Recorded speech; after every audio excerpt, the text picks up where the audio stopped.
राष्ट्रमाता,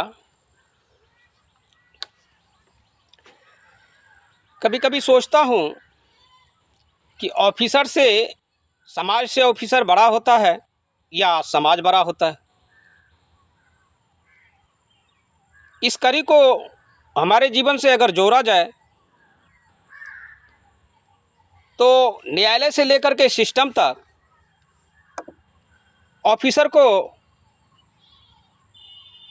ऊपर माना है, लेकिन सोशलिज्म के आधार से मैं ऑफिसर को कभी समाज से ऊपर नहीं मानता। लेकिन हमारे ऑफिसर का कहना था कि मैं समाज से बड़ा हूँ। उनको सत्यापन हेतु इतना लंबा समय सबके बीच में काटना, ओझल जिंदगी को सबों के बीच में लेके जाना और सारे आर्टिकल्स को ध्यान में रख करके हमेशा तत्पर रहना और हमेशा से सभी के बीच में कंप्रोमाइज़ को सामने रखना,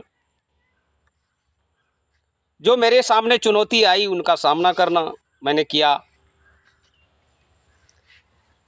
तो बस एक ही प्रश्न है उसमें कि क्या समाज से बड़ा ऑफिसर होता है? जिस समाज में वो जन्मा पला बढ़ा,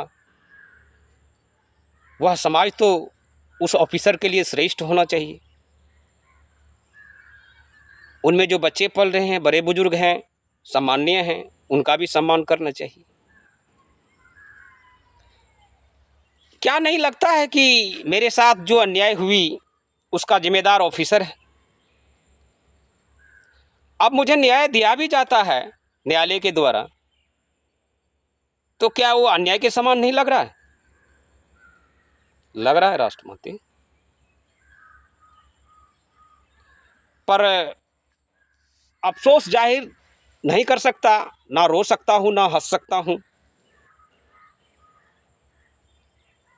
जो कठिन से कठिन परिश्रम के बीच में हमेशा स्थिर हो,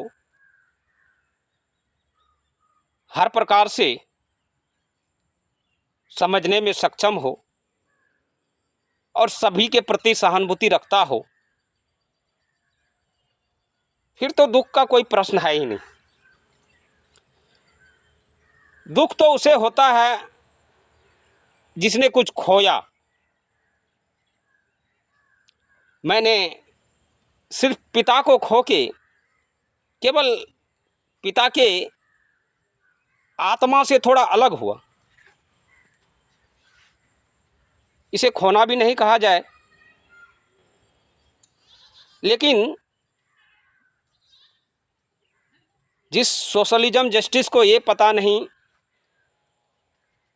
कि वो भी किसी समाज से आते हैं, उनके भी अपने पिता होंगे, तो उनको किस प्रकार का दर्जा देना चाहिए।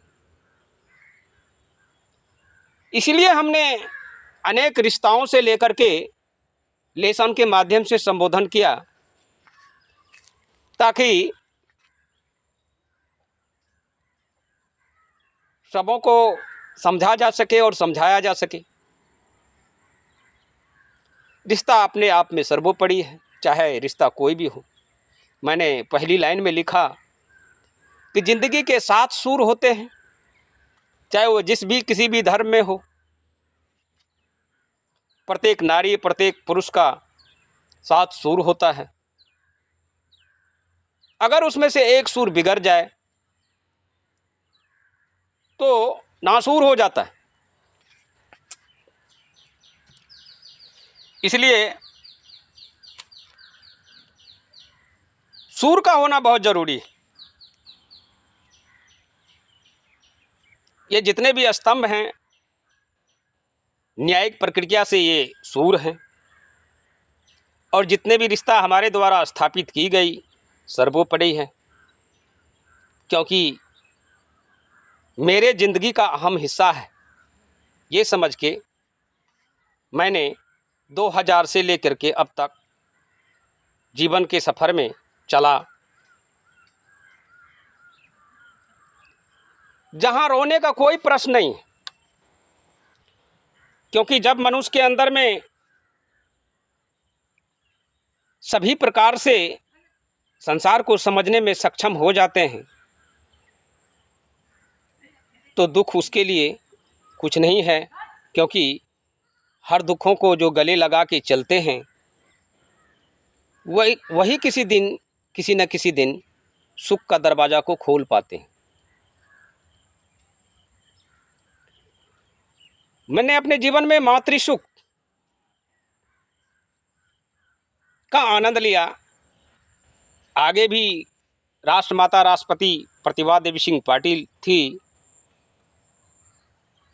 प्रथम माता मैंने उनको बनाया राष्ट्र के ऊपर। तो मैंने राष्ट्रमाता को पहली लाइन में कहा कि राष्ट्रमाता, अगर कोई बगिया मेरा सुना है तो केवल माँ के लिए, क्योंकि संसार में माँ ही एक ऐसा स्कूल है जहाँ हर प्रकार की विद्या को हासिल की जा सकती है और करते भी हैं।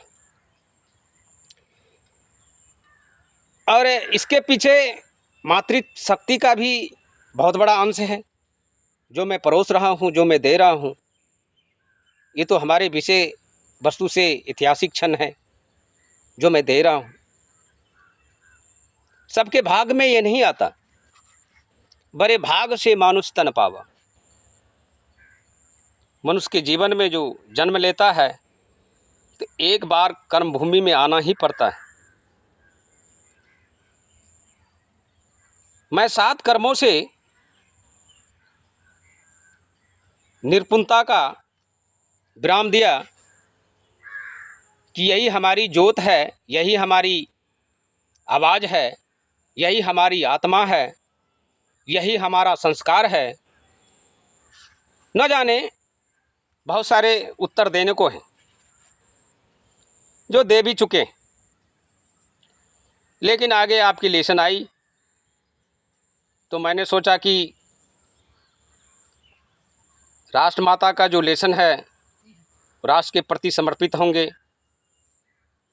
तो शरीर के साथ साथ आचरण भी होना बहुत ज़रूरी है, क्योंकि मनुष्य आचरण से ही शुद्ध होता है और आचरण से ही महान होता है।